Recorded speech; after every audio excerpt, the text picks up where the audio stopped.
And here we are again for another edition of Trey's Chow Live out here in Texas. Today we got Chef Mike Newton. Chef, how you doing this morning? Good morning. Good, man. Thanks for coming in. I appreciate it. Thank you for having me. Oh, you bet. So fresh off the state fair, we're going to do these hot topics, and then we're going to talk to you about all that and what's going on. Look forward to it. All right, buddy. All right, so we got the state fair of Texas here in Texas, which is going is really big. When does that fair end? Next Sunday week. Sunday a week. So we still got another 2 weeks left, man. Right. Yeah, it's awesome. And also this week in Dallas, finally, the World Food Championships come to Dallas. That is a massive event. It's a 4-day event, October 16th to the 20th. You can still get tickets. It's got all kinds of food battles, steaks, cookout. I mean, it is like 2,000 different. It's unbelievable. It's crazy. Crazy. Are you gonna go? I'm gonna go. I got a few friends in it. So I could go, support them all. Oh yeah, as long that's as we're awesome. not competing each other. I'll ride the middle of the road. Yeah, that's awesome. And then Grace, we're October 25th. We're having a celebrity chef dinner, and they're collaborating. It's Chef Blaine and Chef Cody, and it's a 10-course dinner. The table's all long, all outside, set up on the patio in Grace and Sundance Square for It's going to be awesome. Are tickets still available for that? Oh, yeah. Yeah, they're available. All you have to do is call Grace and get the tickets, and they're available, and you can have at it. And we have a new place opening up tomorrow night in Fort Worth called Low Key Tavern. And everybody knows I like to drink a little whiskey every now and then. Nothing wrong with a little brown liquor. No, there's not. That opens up in Fort Worth. It's a new place, Low Key Tavern in West Fort Worth. Look it up on social media or Google it. That's Low Key, key like you put in the door tavern. Okay, we're fixing to get here with Mike right now. Chef Mike. All right, Mike, let me put these up real quick. I'm going to put these up. All right, buddy. So I appreciate you coming in. Thank you for having me. Thank you so much, man. It's always a pleasure to see you. Yeah, it's always a pleasure. So you're fresh off the state fair. What'd you do out there? You invited me. I couldn't make it. I'm sorry. Well, I was going to come see you that morning too, and I couldn't make it. Yeah. I mean, our timing was just a little bit off, but we did a demonstration. What used to be the old tap building, where they had the jellies, the jams, and all the quilts, and we did a bread pudding with a TX whiskey cream sauce to go with it. So we did a demonstration on it. We passed out a few samples. TX whiskey sauce. Yeah, we had a little TX whiskey. Yeah. So let me set the stage a little bit. I saw Mike for the first time. I knew him before, but I saw him actually for the first time on MasterChef with old Gordon Ramsay. And I saw the cowboy hat, and of course, he just stuck with me after that. Have I ever seen another one on there since then? I haven't. What's that? Have I ever seen another chef on there wears a cowboy hat? No, one tried to go through last year on I was season 8, season 9, but they had just a quick glimpse of him. He was out of there. Yeah. I think I may have been the second cowboy to be on the show. Yeah. I got the furthest. I was the oldest man that got the furthest. Yeah. Too. You know what? You're the one that stuck in everybody's mind, so it doesn't matter. Right, it does. That's right. It's been a pleasure since being on the show. This last year I haven't really watched this last show. I'm going to I've waited to decide I want to watch it in one full sitting. I'm waiting for some bad weather, and we would have had it, probably today, but I mean, I need some good cold weather. I want to watch it from beginning to end. Yeah, when he says bad weather, he's a celebrity chef. He's also raises a bunch of money. How much money is your charity raised? We're over $800,000 right now. $800,000. That's after MasterChef, and you're also a rancher. I am a rancher. And I'm not very good at it, but I'm who is good at it nowadays. So when you say bad weather, that means you can't get out and do anything. So absolutely, people don't know. That's why I say that. Well, actually, you do. You get out about 4:35 in the morning. You're done by 6 or 7. My joke is I get more done by 9 o'clock in the morning than most people do all day. But after that, then that rain and snow weather, I want to watch it from beginning to end. I watched the little highlights of it. I got called out by a couple of them because of teasing and stuff. But it's always great to watch. And every year, I think since I can't believe what they did last year. Yeah. And then this year they've done some crazy things, and it's amazing how it just keeps notching up a little bit more and more. Ratchet up, yeah. It's just even the kids on that MasterChef Junior amaze me. That's amazing. I can't believe. What was your most memorable moment for MasterChef for you?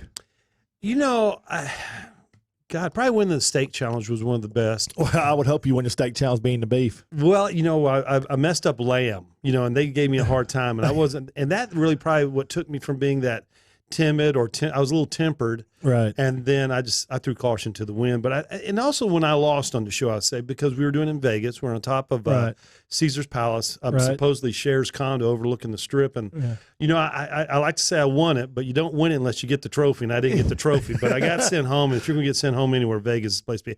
I think it was so intimidating in a way that you're cooking for three of the probably the top chefs, or I had Tosi, Christine Tosi, one of the best bakers, Milk Bar. Then I had Aaron Sanchez, who's been probably, I could probably say 10 years before, as someone I've always followed and respected a lot. And then Gordon Ramsay, probably one of the greatest chefs. I love him. He was just in Stephenville last week. So was 2 weeks ago. Oh, I saw it. Yeah, I did see that. Yeah. I didn't get to go see him. I had to be, I don't know where I was. I had some showing going on somewhere. Oh, I was in Houston. That's where I had my little mess up. But we're down in Houston. I'd love to have seen him. But, being on that show is just incredible. People don't understand, the dynamics of that show. It is, and it really makes you a better cook, a better chef. I call myself a home cook. I don't know if I could wear the title of chef, but I know a bunch of boys that went to school that became chefs, and they can't hold a candle to me. But but I didn't do the full pattern like a low stuff do. You look at the chefs out there that have done it and worked their way from France or Culinary Institute and dedicated their time and started the way up. There's a lot of respect for guys like that. Right. Now you tell everybody what happens. When they say a chef gets sent home, he doesn't get sent home. He gets sent right there. Yeah, you get sent home. You can't go to your house. So you stay in Vegas, right, until the show's over. No, no, you get sent home. But we were filming in California, Van Nuys, and all over California, really. And so I was in Vegas, and I lost, and so we filmed that about 2:30 in the morning, right? When we did, because of the heat and stuff. Right. We were out there in August, so we were doing it on top, and so. I lost the competition that far, and I shouldn't even been in the challenge, but I don't care. I like a challenge, and so they did. So the next morning they got us up because we did the same thing, filmed late at night, and then went and ate a brunch and stuff, rest, relax, and I messed my knee up the night before. It was a little rainy, and I slipped on the stage. I had the plexiglass stage, and hurt my knee a little bit, so I kind of sucked it up. But I was mad as hell because I got in. They drove the bus right over me, so I said, I'm going to win this thing, and I got up there, and it was a crazy competition. We had to do one of Gordon's dishes, Chef Ramsay's. Respect to him. It was a champagne poached oyster, topped with homemade angel hair pasta, then a beurre blanc. And then we did with batons of celery and carrots, and then we did a little chervil, and then you topped it with caviar.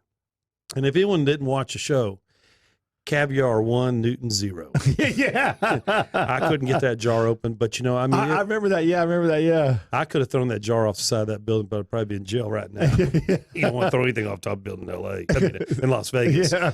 But it was a crazy experience, and if I got it open, I would have won. I mean, it was funny, when you film the show and then they start doing the show, the people start following you. And it got to be pretty heated, Yashika, whom I lost to, which is a good friend of mine, dear good friend of mine. She and I, people were like wanting to send me home. That dude, he can't send that cowboy back to the boondocks, And I made a comment too, something about, a gastropub. I said, you take your gastropubs and your hip hop music, it's just not my style.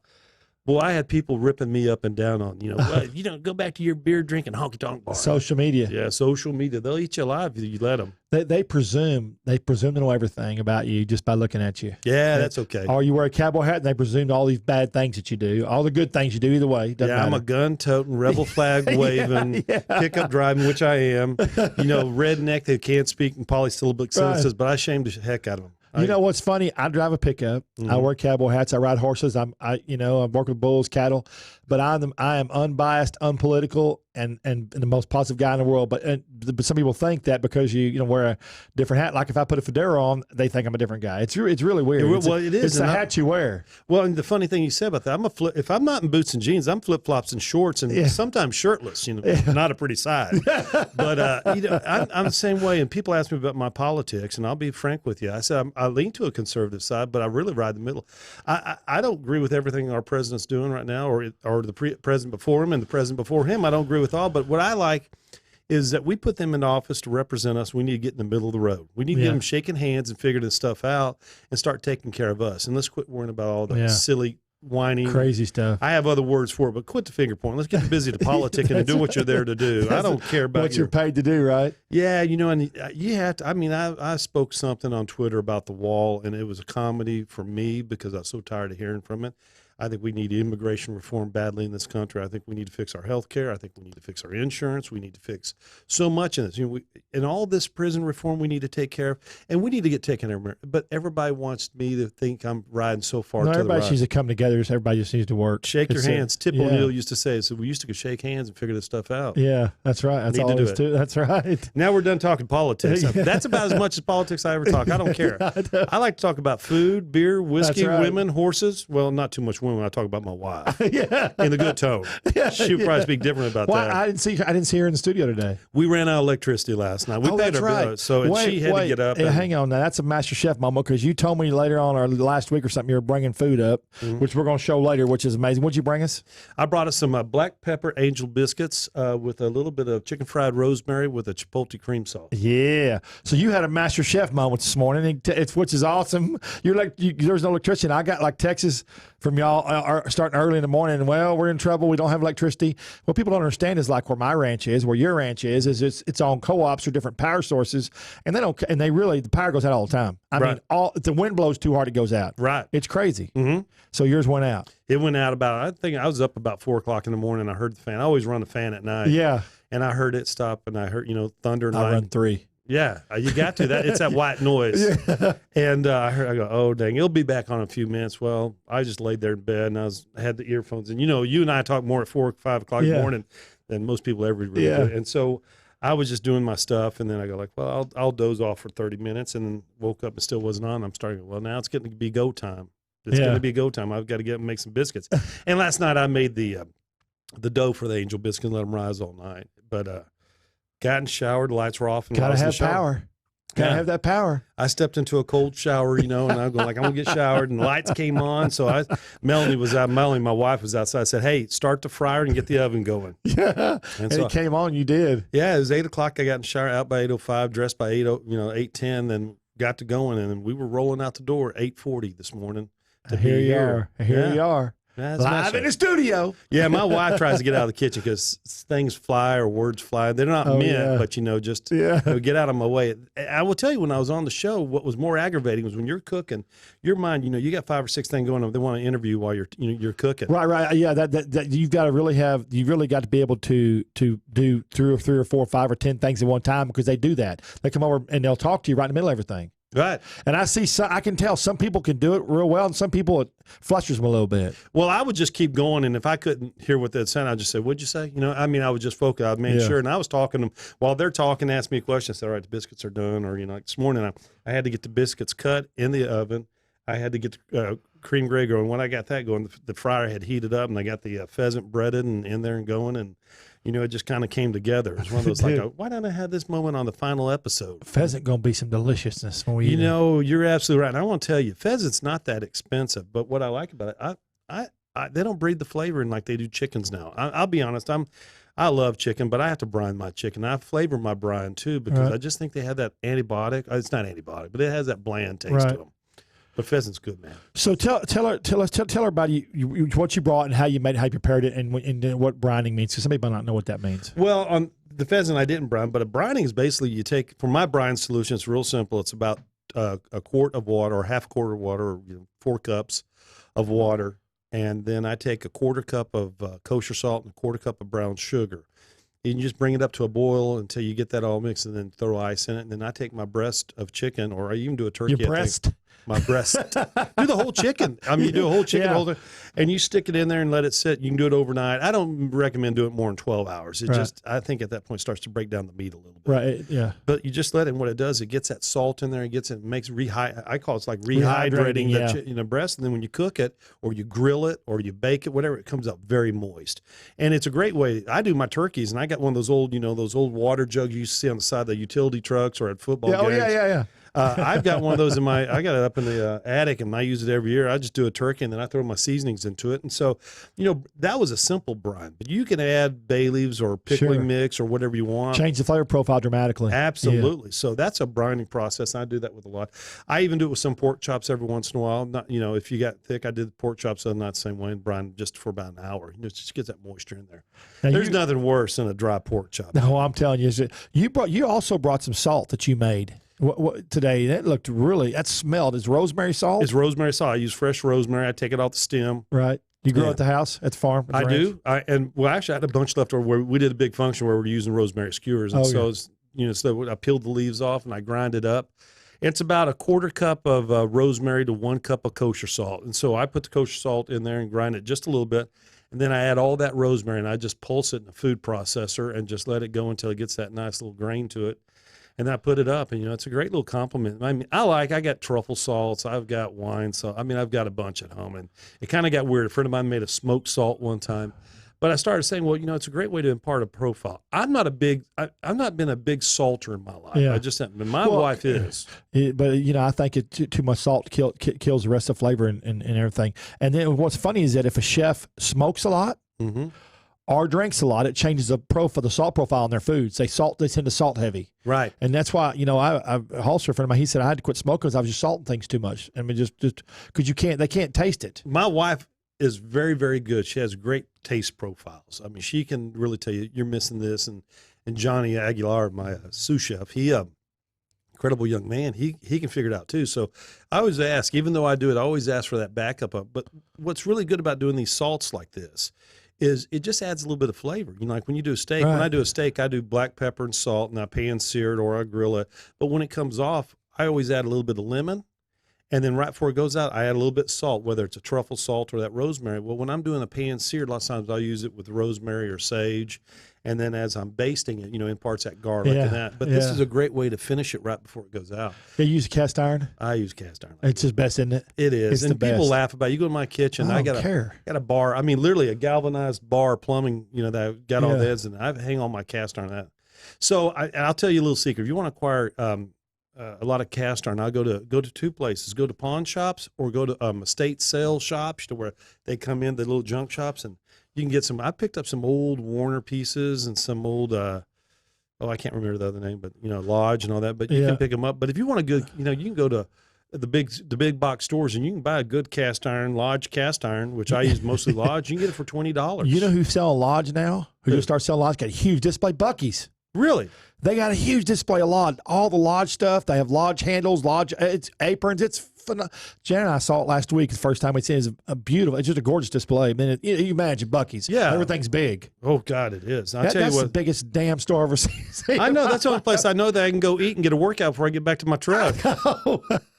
And sometimes I don't have to stop, but damn it, I want to stop. Well, they got the best fuel prices. When you carry much fuel in my truck, I carry 44 gallons. So when it saves you 20 cents, 30 cents, I'll stop by just to top it off. Hey, I asked Janet what pump we're on. She said, I don't know. Let me look. She yelled out like pump number 122, like 100 pumps out there. It's amazing what he's done. Oh, my God. It's great. But, these salts are a great way of thinking, and you can make it at home. If you got sage, you can do sage, mint, basil, mixed herbs. And, if you're doing a chicken, what a great way to get a mixed herb salt.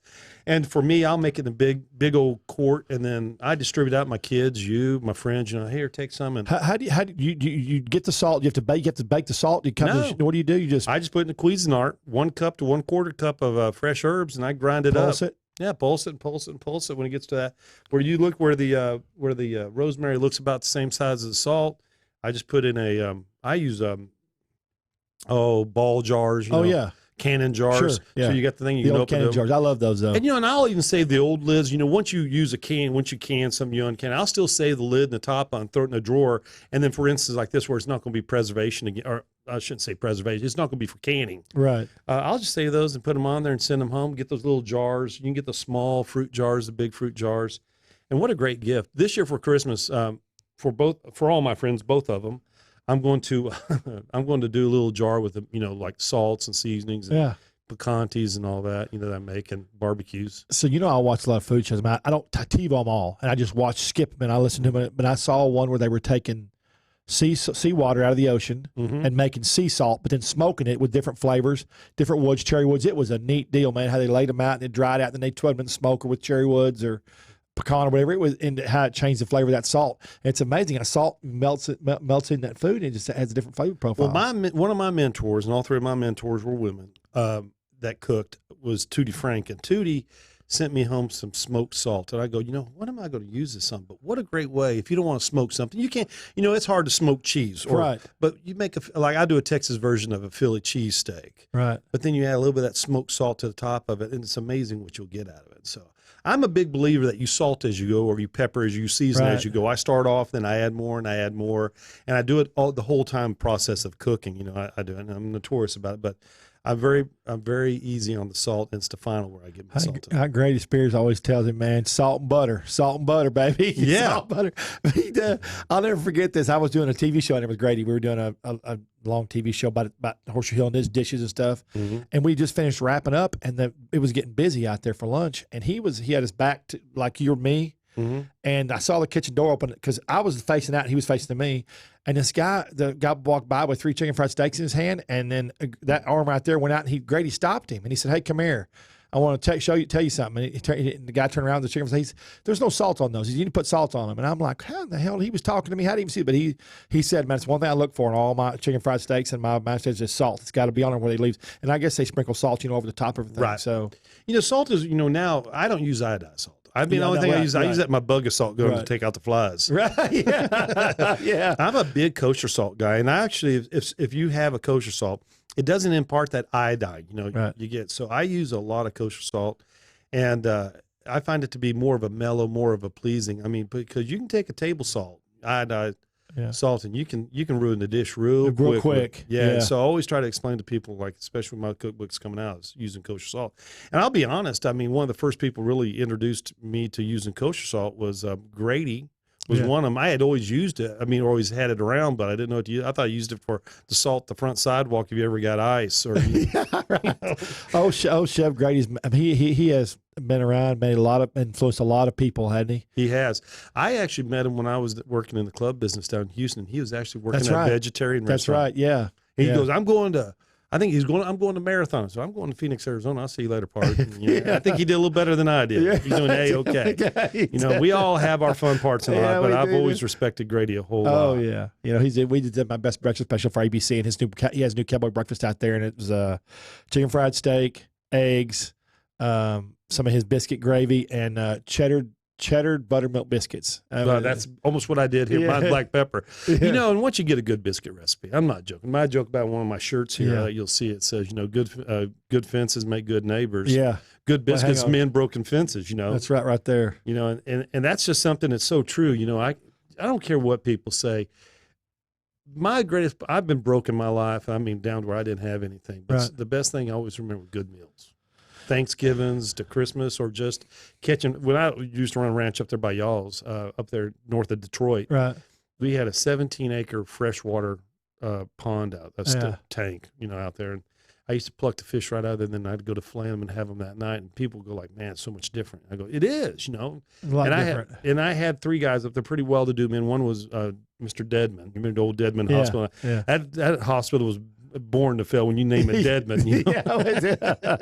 But he goes, "Man, this is the best recipe I've ever had." So, I've always liked fresh foods and stuff like that, and I've always talked about I don't look forward to Christmas. I look forward to the meal. Yeah, because I got whatever. I mean, I got enough, stuff. My kids, still get a lot of stuff, but I love the meal, and it doesn't have some of the best Christmas meals I had were real simple. We did a prime rib, smoked prime rib, so I had to do it the day before.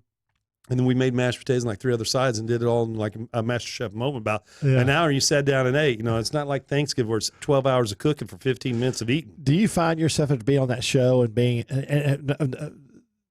let me back up a little bit. People, they make the Master Chef look so, with any Master Chef, with any chef show on TV, with anything that's cut and filmed at different times of the day, spliced, edited. They make it seem so simple and so easy, and all that, everything going up to that, production, the time you got to work, the hours you're up, it's just so it's mind boggling. People just don't understand that. Yeah, and most people, that's one of the biggest questions. 2 biggest questions. I go, what was Gordon like? He's really a jerk, and I know he's not. No, he's not. He's an incredible person. Yes, he really is. Very, very genuine, the guy. Yeah. You want to yell at him, just get in a yelling contest. Yeah. He's just being himself. Yeah, that's right. Stomp on my toes, see what happens. Say yours too. Yeah. But that question, and the other was, when you're cooking, is if it's 45 minutes, it's 45 minutes straight cooking. There's no cutting. There's no stuff. No. You walk out those doors and you get that basket, you get to going. There's no restarting the clock. There's no splicing. There's no stopping. Cut. Let's redo makeup. There's nothing like that. When you're sweating, and that the funny thing you talk about that, I was on the beach cooking. It was in August. And they had me in a black felt, one of my black felts, and they had me in boots and jeans. Made us walk up and down that beach the third time. Third time I told them, said, we're done. I'm walking in boots and sand, and I'm going, all right, we're done with this crap. But I was cooking outside over a grill, first prepping fish, and I was over a grill cooking fish, and then prepping plates. I literally take that hat off, and I could shake the sweat out of it. And I know that's. And what's crazy is the production on that. When you're out there, if the support staff, you don't see them there. I had a guy chunking me, when the camera wasn't around, he was chunking me iced like cloths, and I put in the top of that hat. Right. And, I kind of joked about it. I finally had to take the hat back over to JW's. JW Brooks, best friend, he builds these hats, and he took it over there and he goes, man, this thing is awful. And it's 2 years after wearing it because it had sweat and stuff in it. And it was just awful. So he's actually rebuilding it right now. But he goes, man, that thing is nasty. But that's what happens. Yeah, you're just sitting there sweating. But, it's a crazy thing. And, like, you're all nervous. I can remember when you're playing football or, getting a rope and pin, you're getting ready to get those old knots in your stomach, and that was the way before those doors open. Yeah. It wasn't until that steak chow. Yeah, and when you say doors, that's the doors on the stage in MasterChef. Yeah. Oh, yeah. Yeah. And, it's pretty crazy because you have Gordon breathing down you and you got other people there, and everybody wants the one thing. They want to ring the bell. Yeah, they want that brass. That's right. So you get a lot of politics going on there, and I don't mean, government politics. Yeah. I mean people trying to, demise you a little bit. Right. And you build a strong sense of relationship. It's mental, too. It's mental. It's a huge mental challenge. Yeah, and I would get in a couple guys' heads just for fun, banter back and forth. And some of them really could handle well, one couldn't. I had to deviate from him. Yeah. The guy that won the show was a vegetarian, Dino, and oh, that's funny. yeah, Dino's. I think he's I think he's vegan. He may be vegetarian or vegan. Who knows? Who cares? Yeah. The way I look at it. Yeah. I joke about that. He used to go, I can make that mushroom taste just like a steak. I go, let me tell you, I'll make that steak taste just like a steak. Who wants to taste it? I don't want a steak that tastes like mushroom. They say vegans like vegetables so much and don't like meat. Why they try to make everything taste like meat? That's exactly or bacon. Yeah. I've seen not bacon, Mm-hmm. not meat. Right. On the shelf, and I've seen where they take. I guess they take tofu and smoke it to make like Right. smoked bacon or whatever, turkey or whatever. It's like not turkey. Right. I mean, I like mushrooms. I like vegetables. I tell you what, but people say, well, how can you eat beef? I go, well, it's fine. I eat my own beef. My cows are vegans. Yeah, that's right. My cows, my pigs, all of them are vegans, man. They're all vegans. Actually, my son-in-law feeds my pig meat every once in a while just to antagonize me. But that's okay. That's a story within itself. That's a story. That's funny. And that's the beauty of, really being on that show was it taught me a lot more. It taught me, it expanded my horizons. Came back wanting to cook different things.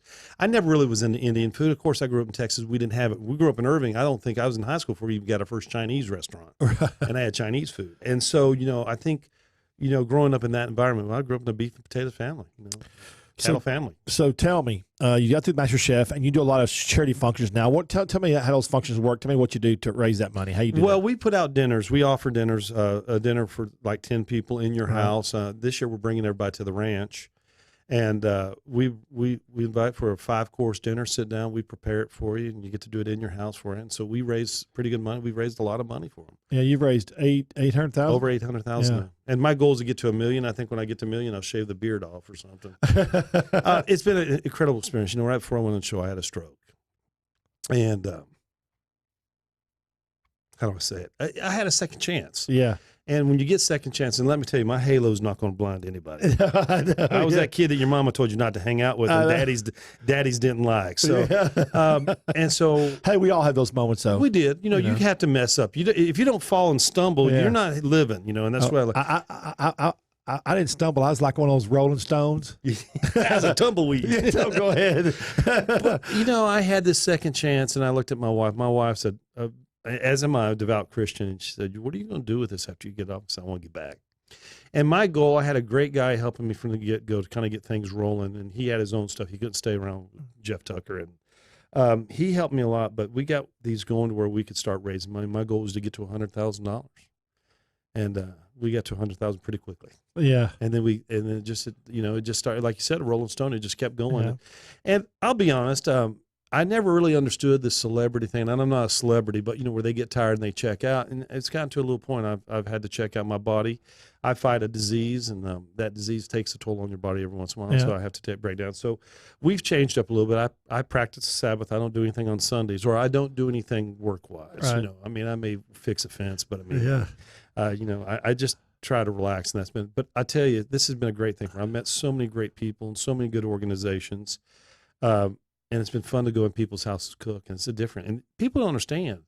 It's a lot harder to go cook for them in their house than it would be in a restaurant. Oh, it's a lot harder. Yeah, and we've had so many fun things with different people and doing different things, But I will tell you that everybody wants a steak. I can do fish. I can do pastas. I can do great chicken. I can do pheasant. Everybody goes, well, what would you like for your main protein? They go, we'll have steak. I go, well, I also do fish stuff. They go, that's okay. We'll do steak. So we do a lot of steak. I mean, I kind of joke. I did pan-seared steaks last Sunday. My daughter and son-in-law were over. That's cast iron pan-seared. Cast iron. We did that. We did that Saturday. That's when we made the carne adobado enchiladas. Right. Oh, carne adobado. Oh, that sounds good. And so we did it that night, and I had about 2 bites, and I looked at my son-in-law. I just said, "Man, I'm about done with steak." Yeah. I'll take it. Not though. Just that moment. And when I do cook, I really cook with eat with my eyes. By the time food's prepped, I don't eat a whole lot, but because you're tasting. Right. So yeah, it's been how we got off the thing about organizations and that. I've been a blessed man for it. Now you're doing something now for the high school, right? Yeah. What are you doing now? It's the Texas High School Barbecue Championship. Okay. It's a group of a gentleman got it started down in Burnet, Texas. Texas. That's right. Yeah. Burnet. That's right. He got it started and did a great job. He started getting this high school barbecue association going on, where they're helping kids that maybe they're not football or baseball or sport talent or band talent, but they have a passion for cooking. And these culinary programs are really good in these high schools. Are. And he started this. I think those culinary programs are essential. I think they need it because sometimes they don't get home anymore. Well, you don't have home ec girls don't sew like anymore. No, that's how I got an easy A so I could play football. It wasn't that easy because that teacher didn't like me too much. But it gets a kid, and I've always had a passion for cooking, but they didn't have an outlet for it. So you got these kids that maybe, and they could be athletes, they could be band members and all that, but they just have this passion for barbecue. So he started doing these small things and getting these little championships growing, and now they're all over the state of Texas. If you look it up. The high school barbecue, it's highschoolbarbecuechamp.org, but we'll get it by the end of the show. Okay. But these kids compete and they go around. And so I went to one down in Burnet, the first one I went to, and we had high school here in not Trimble Tech, but nothing like a senior moment. But they have them all over, and they got in and they started cooking. You got a little high school in Godley that has one. You've got how many do they have? They have about 10 a year, and then they have the championship. They're going to have the championship down in Burnet this year. But they go from Conroe.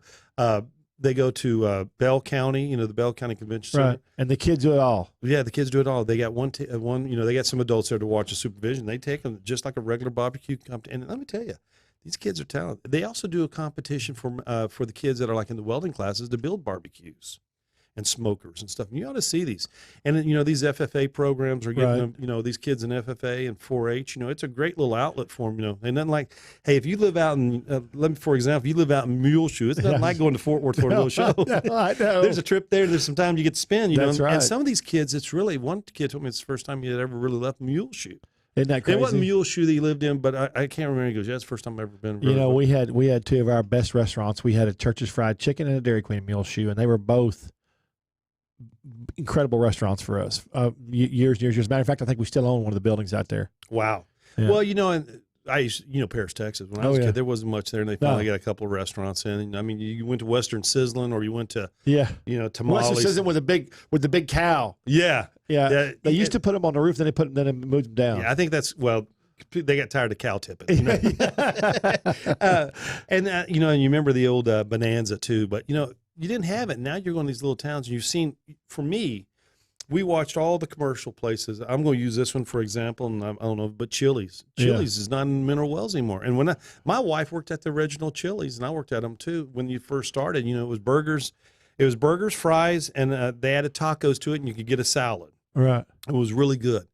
Then it got bought up in corporate, and it's just not the same as it was. And you're starting to see now these small towns, or even big towns, You're getting these great little restaurants. I mean, one of our favorite, I'm going to plug them right now, and Terry's going to love us for it, but Fred's. Oh, yeah, I love Fred's. You know, they make all my list every year. Yeah. Every one of them. And you know what? To go there, I mean, I went there when the outside still had decomposed granite out there. You watched the band. I know. Tell you a funny story. I got stuck in there one night and watching a concert. The guy sitting in front of me had the old plumber's issue going on, and he had a girl's thong on. I lost my flavor for that concert. Played for a while. No, he didn't. Did he? I took a picture. I got a picture. I'll show it to you later. He had a girl's thong on. Yeah, it was the worst thing I've ever seen in my life. Was it a big burly guy? Yeah, he had a pretty good sized fella. He was a chicken fried steak eating fella, you know what I mean? I go like, oh, I don't know what's going on here, but I was with a good friend. I looked at it and he looked at it and I go, we parted the Red Sea. We just moved. Oh, that's just funny. It's just something you just wouldn't see. It's kind of funny. And you think about it, and if we didn't have this, I had a restaurant to pick out to bring us breakfast tacos this morning if I couldn't get them. No, it was another place. It was okay. I call it Dos Hermanos over there in the White Settlement. Oh, yes. I've been there. It's good. Yeah. So I was just going to bring some. But, you're seeing people now go back to these smaller restaurants. One of my favorite restaurants in Fort Worth, it's just right over the street here, just a few blocks away, is Enchilada Olay's. Oh, yeah. It's good. She does a great job over there. Yes, she does. And you're starting to see this now in smaller towns. You're seeing the cafes are starting to come back. You're starting to see it. Eat local, buy local. What's your? Well, I'm gonna ask you something. What's your most defining moment as a chef? Like, what is the thing that may have struck your heart the most, or that you've endured the most, that you like the most? Wow, that's a good question, isn't it? That's what I'm here for. I think aside from being on MasterChef and doing the certain things, I think that coming back and I cooked at State Fair and did a steak. Yeah, and you have to give samples out. I think I had this lady, she was probably in her late 70s, who just rolled up on me when I was serving. She was, it's the best effing steak I ever had. Something about an 80-year-old pulling that bomb out of it. And so many times I had to try to get my mom to. My mom's 90 years old, but I can't get her to do it. But that's funny. That's really funny. And she said it was, and I think that was pretty cool. And then that means she meant it. What she was saying. Yeah, she was not playing around. No, she wasn't. Yeah. I mean, I had to look, and I almost had to ask her, "What did you just say?" But I'll take it for what it is. Yeah. I think that's been a great thing, and I never really thought myself as a chef. I've always said I'm just a home cook, and I think when people come up and say, "You really don't know the talent that you have," and then I go, "Well, I don't." These guys that go to school, I mean, to go to CIA or, heck, one of the best programs in Tarrant County is at the area food bank here. They have a great, that's right. Chef Manny does a heck of a program. You go and you watch it and you see these people, what they I'm heavily involved in that program. So you go down there too. And I love doing stuff for the food bank. People don't understand though. And when I tell people the culinary program, food bank, they go, what? Where? I said, a food bank. For some reason, people picture a food bank as being an old, run-down, ratty building somewhere, right, with stuff crawling in it, and have no idea what goes on. That building, that kitchen is awesome. The whole building's incredible. Yeah, the whole both sides. The whole organization is incredible, and it's just through donations and people working and giving their time, like you, me, and everybody else that volunteer down there. Plug for the food bank. If you need something to do, go call a food bank in your area, because they're all pretty much the same way now. Yeah, anywhere. We have one in Lipan, and the lady that runs in Lipan, if people come from Granbury, she goes, I'm not going to stop people from getting food. They go, well, they're double dipping. I go, if they need to feed their family, who cares? They're not taking it and selling it. They're using it for a reason. Yeah, they are. They're not collecting it unless they're orders, and I hope they're not doing that. But like John Aguilar, my sous chef, he came from that program. We met at a quinceanera. Angel Moda and I were. He invited me to his daughter's quinceanera, and so I went out there. Johnny's dad, stepfather, is Latin Express. Yeah. And so he goes, "Hey, I want to cook for you." I go, "Yeah, cook with you." I go, "Yeah, I hear it a lot." And I'm not brushing people off. Sure, I mean, if I did, I would have a line of people, because we have fun when we cook. I mean, there's a point that we used to have a little brown liquor, and we had to slow that down for a while. Wait, you slowed the brown liquor down, did you? Had to get the meal out on time. But Johnny came from that program. Johnny came from a problem. He's got a cousin that I think his brother went through it. And I mean, they're producing great chefs out of that thing. Yeah. And, and that's what's really cool about it. You're taking these local guys, and to go to CIA, Johnson Wells, like Gabe Lewis, who I cooked with up from the show, he's at Johnson Wells. And that's one of those moments you talk about Gordon Ramsay. Gordon Ramsay's paying for him to go to Johnson Wells. That's a neat deal. But, these kids are going there. Some of these kids can't afford that. But you get just as good a training. And, the real training on this is there's three things I talk about. Training in a program or understanding how to cook. When I was a kid growing up, you took home ec, you got a library card, or you hung out with your aunts and uncles, or aunts and mothers and grandparents. You got slapped around when you did something wrong. Right. And then you went and worked in a small restaurant and learned that way. Right. Or you went and got a library card and right. cooked. Now, there's so much in the television, internet, and all that Right. that you can do with it. It's You, really you YouTube anything now and learn how to do it. and I think that's wonderful. And Yeah. for these kids, going back to this high school barbecue program, they're setting themselves. They're going to be at the World Food Championship out here. That's awesome. And you know what? And you got to go out and support these kids. I mean, we're building $60 million high school stadiums, and it's Yep. hard to get these small independent school districts. And I'm going to call out these school districts right now. If you can't afford to send a high school team with a $2,000 smoker, or one that they build, and put them up overnight 10 times out of the year so they can have a little culinary program, to get rid of your football programs, get Yeah. rid of your other programs, get rid of it all, because these kids deserve it just as much I as those agree. star athletes. I agree. It's good for them too. It Yeah. teaches them a lot. Teaches them a lot about patience and discipline. Plus, it makes them feel good. It gives them some dignity, gives them some self-confidence and some self-worth. You'll do it the rest of your life. Yeah. I wasn't good enough football play past high school, and college goes. They hit a lot harder up there. Yeah, they do. Yeah, they do. But here's something a kid can do. It's like the golf. I mean, you can play it pretty much the rest of your life. So let these kids spend the money in your school district for these kids. Trimble Tech puts out one. The other. Oh yeah, Timber Tech's got a beautiful kitchen up there. Yeah, and they have these culinary programs. Granbury, I've worked a lot with Brian Langdon over there, and she. These kids are coming out and going, yeah, I'm taking the welding class. I'm doing this. I'm going to weld and I'm going to work in a restaurant. So, hey, listen, I went to college one semester. I looked at my dad and said, Dad, this ain't for me. And let's save your money and quit wasting my time. I'm not going to tell you I said to my professor. That's not appropriate. Yeah, it's just one for me either. I was too ADD. Me too. I still am, but now I know how to hone it and harness it and put it in the right direction. Is that called brown liquor? Yeah, no. No, I'm the same way. And my dad was very, very thankful that I did that. And I'm a sharp kid. I mean, I was a smart kid. I mean, but I want to go live. Yeah. My oldest brother was there to go to college. My middle brother was there to go to college, and I was the one to go play. And my dad said, because I moved out at a very young age, and my dad said, "You're on your own. Figure it out. If you go to school, I'll help you out." And then, he said, "Hey, go have fun. Go do what you want." And there's a point, I think, in his late 70s, he just retired, started riding bicycles.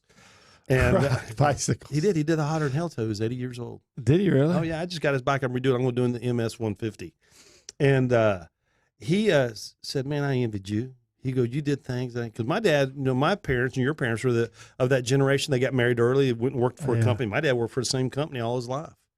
Texas Instruments, and grew from the bottom up. And when he retired, they gave him a pen or something. They gave him a gold cross pin or something. Thank you. Next, and he said it was so envious of you to go live your life like that. And I tried to tell that to kids: go chase your dreams. Don't only chase them, catch the son of a guns and conquer them and win them and do them, and then find another one and go live. My dad and I talk about this every show. And if you watch any of my shows, people don't sit in that chair unless they have passion to talk to me. I don't value less than you, and you're incredibly passionate about everything you do.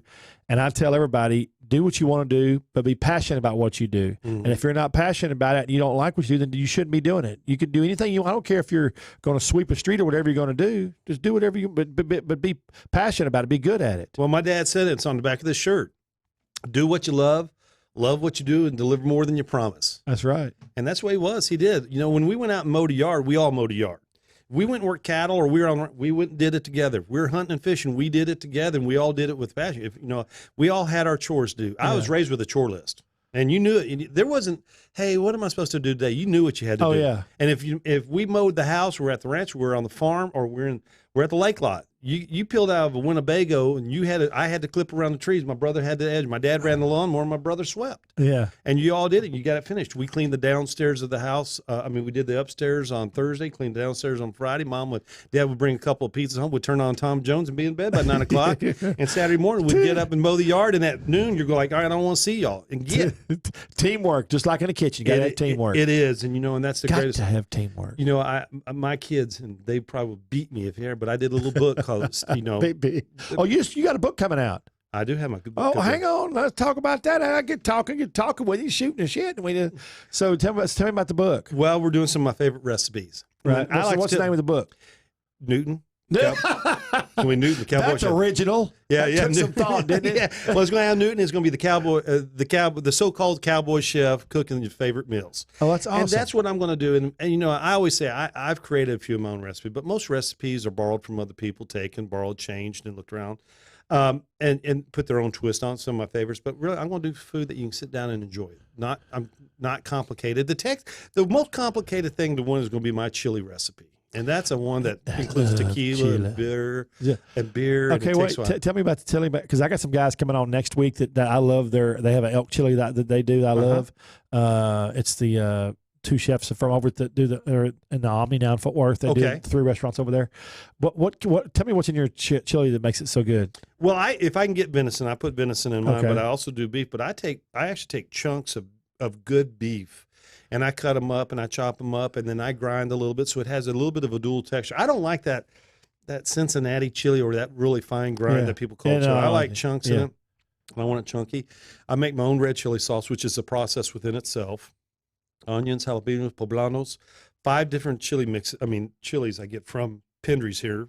Okay. And I don't use someone's mix. I mean, Grady's got his mix over, and a lot of guys who win the Terlingo, but I get the chili arbol, guajillo, jalapeno, chipotle. I also use a little bit of cayenne in it, and mixed peppers. And I use Corona La Familia beer. And I use good tequila. I mean, can you use what kind of beer is it? The Corona La Familia. If you go to the Mexican bodegas or Hispanic bodegas, whatever you want to say. I'm getting in trouble for that PC comment. They have the big brown bottle of Corona in there. There's this word you can't say nowadays. You didn't mean anything bad by it, it just happened. No, you call you call Angel Moto a Honduran and see what happens to you. yeah. They're proud they're from Mexico, and I'm proud they're from Mexico. And I joke about it. People say, well, they're illegal aliens. I go, well, let's find a way to get them legal, because I tell you what, if they're not here, we have a large problem in our economy. Yeah. But yeah, you step on their toes. If you call a Mexican fella a Honduran, it may cause a fist fight.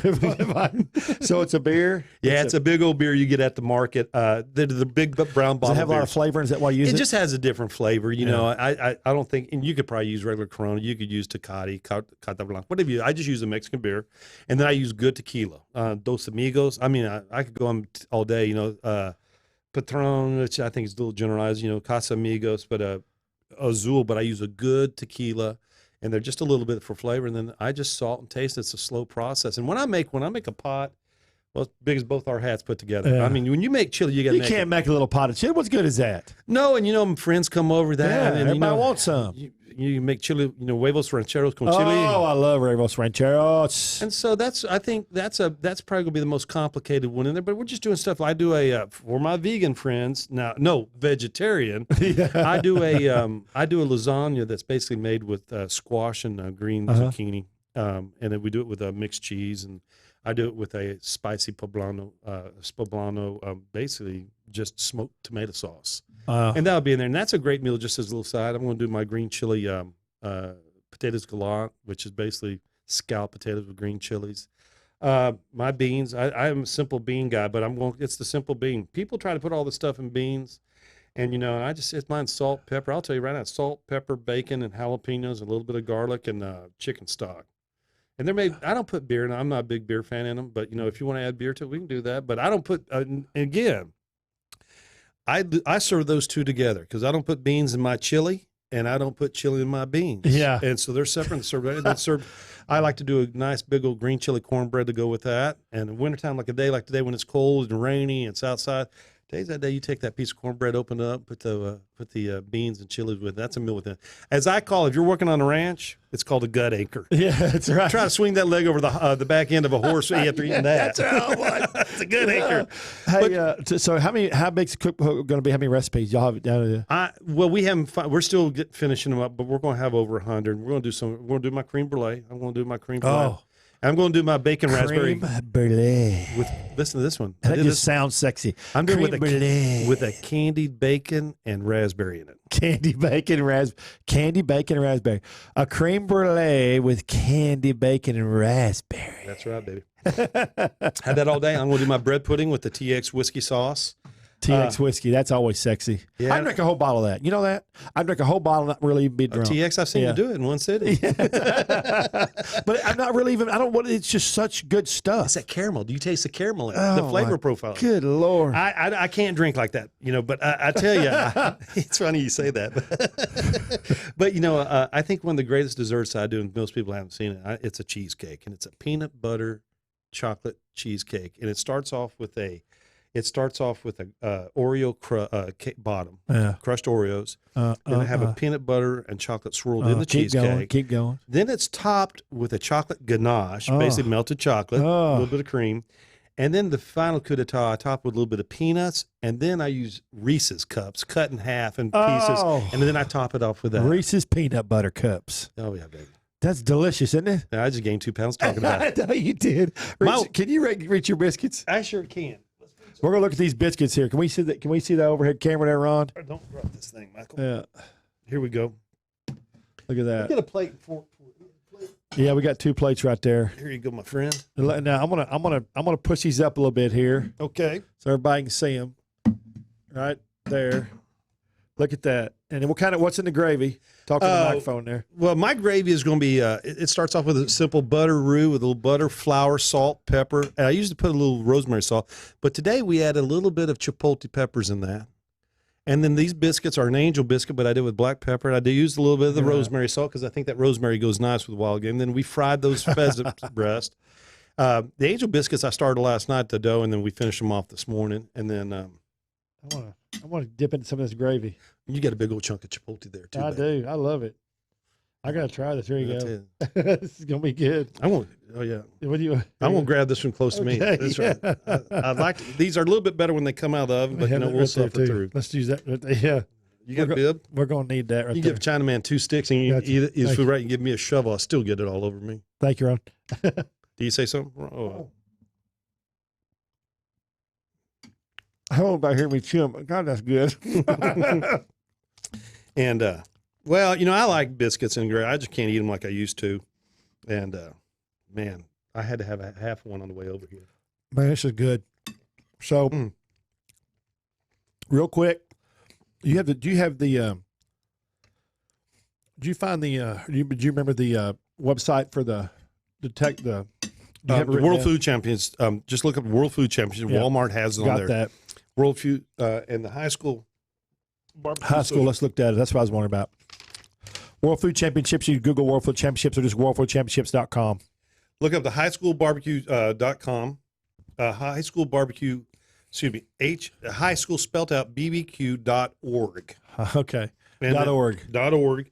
And look up theirs and support them. If they're in your local area, go down and support the people.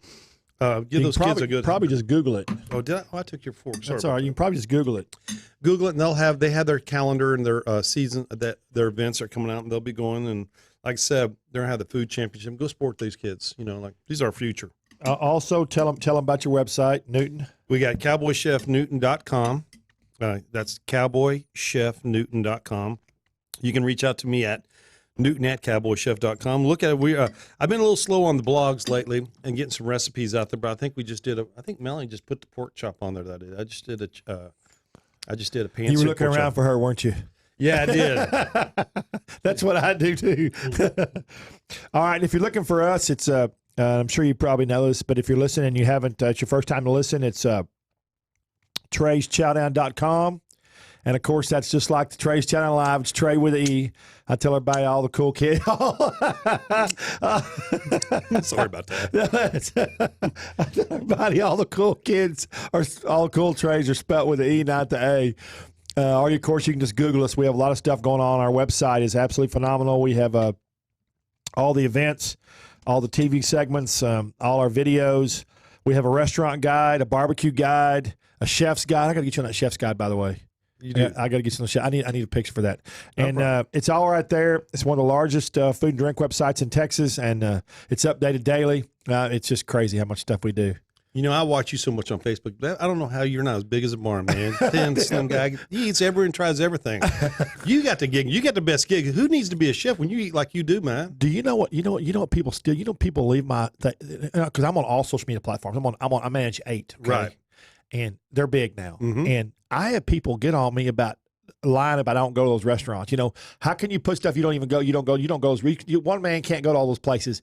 There's on a Saturday channel I'll hit 6, 8, 10 restaurants in one day. I know. One day. Haters are going to hate. Well, they are, aren't they? I love a hater. I call them right out. I called one out that called me and that lied about me. And I called him out in L.A., and he said, well, yeah, I'll come to. I said, well, next time you're in Fort Worth, I'll let you critique me personally. You can come out and talk to me man to man, tell me I'm a coward. Yeah. We'll see how big a coward you are.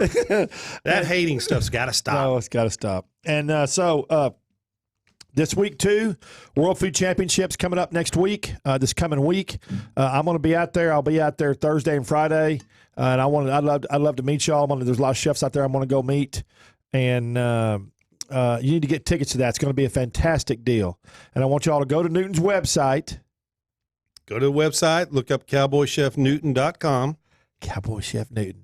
I know, that's silly. Yeah. People say, you're no cowboy chef, Grady is. And I go like, well, thanks. Just take the wind right. I mean, maybe Tim Lovett, he's a cowboy chef too. Yeah. Can't be three of them in the same town. Yeah, that's right. And you got a cowboy food critic. You sure do. Yeah, well, then we got Kent Rollins out there. Oh, yeah. That's right. We do, don't we? We do.